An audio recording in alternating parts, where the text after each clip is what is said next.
अस्सलामु अलैकुम रहमतुल्लाहि व बरकातुहू। अल्हम्दुलिल्लाहि रब्बिल आलमीन वल आक़िबतु लिल मुत्तक़ीन वस्सलातु वस्सलामु अला अशरफिल अंबियाइ वल मुरसलीन व अला आलिहि व अस्हाबिहि अजमाईन अम्मा बअद। अऊज़ु बिल्लाहि मिनश शैतानिर रजीम बिस्मिल्लाहिर रहमानिर रहीम वज़क्किर फ़इन्नज़्ज़िक्रा तनफ़उल मुमिनीन।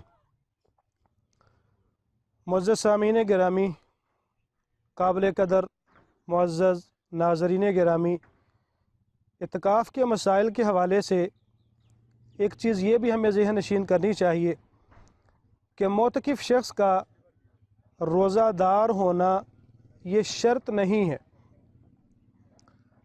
ज़ाहिर बात है कि इत्काफ़ अमूमन रमज़ानुल मुबारक के अंदर ही किया जाता है, तो जो शख्स रमज़ान के अंदर इत्काफ़ करता है ज़ाहिर बात है कि वो रोज़े की हालत में ही होगा। लेकिन अगर कोई ऐसा शख्स भी है जो रमज़ान के अलावा इत्काफ़ करता है, या वो इत्काफ़ तो रमज़ान में ही करता है लेकिन मरीज़ आदमी है और वो अपनी मर्ज़ की वजह से रोज़े का फ़िदिया अदा कर चुका है, तो ऐसी सूरत में उसके लिए रोज़ा रखना ज़रूरी और शर्त नहीं है कि वो अगर इत्काफ़ में बैठा है तो उसने रोज़ा लाजमी ही रखना है। अगर वो उसके पास कोई शरई उज़र मौजूद है तो वो अपने उस माज़ूर पन की वजह से इत्काफ़ वैसे भी कर सकता है, क्योंकि हज़रत उमर रज़ी अल्लाह ताला अन्हु को अल्लाह के रसूल सल्लल्लाहु अलैहि वसल्लम ने यही फरमाया था कि अपनी नज़र पूरी करो और एक रात का जो इत्काफ़ आपने सोचा था वो इत्काफ़ करो जाके। आपने उमर फ़ारूक रज़ी अल्लाह ताला अन्हु को ये पाबंद नहीं किया कि आपने एक दिन पहले या बाद का रोज़ा भी रखना है। और दूसरे नंबर पे हज़रत अली बिन अबी तालिब रज़ी अल्लाह ताला अन्हु और हज़रत अब्दुल्लाह बिन मसूद रज़ी अल्लाह ताला अन्हु वो फरमाया करते हैं कि अल-मुअतकिफ़ु लैसा अलैहि सौमुन, मोतकिफ़ आदमी पे रोज़ा जो है वो शर्त नहीं है, लाजमी नहीं है। हाँ, इल्ला ये कि अगर कोई ख़ुद अपने आप पर लाजिम कर लेता है कि मैंने इत्काफ़ भी करना है और साथ मैंने रोज़ा भी रखना है, तो उसके लिए रोज़ा रखना जो है वो ज़रूरी है। सातवां पहलू ये याद रखें कि हर फ़र्द के लिए इत्काफ़ की हालत में अलग अलग ख़ैमे होने चाहिए। सही बुखारी के अंदर सैयदा आयशा रज़ी अल्लाह ताला अन्हा से रिवायत मौजूद है, फरमाती हैं कि मैं मस्जिद के अंदर अल्लाह के रसूल सल्लल्लाहु अलैहि वसल्लम के लिए खैमा लगा देती और आप सल्लल्लाहु अलैहि वसल्लम फ़जर की नमाज के बाद अपनी जाए इत्काफ़ में दाखिल हो जाते। अब ये बात भी सीखने वाली है कि मोतकिफ़ अपनी खैमा गाह के अंदर अपनी जाए इत्काफ़ में कब दाखिल हो। आखिरी अशरा शुरू होने से पहले जो रात है वो मोतकिफ़ ने रात मस्जिद में गुजारनी है और अगले दिन फ़जर की नमाज़ पढ़ने के बाद फिर वो अपनी जाए इत्काफ़ में दाखिल हो जाए। तो ये शरीयत का बतलाया हुआ उसूल है कि मोतकिफ़ ने इत्काफ़ गाह के अंदर कब दाखिल होना है। इत्काफ़ के अंदर मोतकिफ़ आदमी के लिए कुछ जायज़ उमूर भी हैं और कुछ नाजायज़ उमूर भी हैं। जो जायज़ उमूर हैं उनमें से सबसे पहले ये है कि इंसान हालत इत्काफ़ में जो ज़रूरियात ज़िंदगी की चंद ख़ास चीज़ें हैं जिसकी उसको हालत इत्काफ़ के अंदर ज़रूरत पड़ सकती है, जैसा कि चारपाई है, बिस्तर है, कपड़ों का कोई एक आधा जोड़ा है, तो वो इंसान अपने पास रख सकता है। सही बुखारी के अंदर रिवायत मौजूद है, सुनन इब्न माजा वगैरह के अंदर भी रिवायत मौजूद है।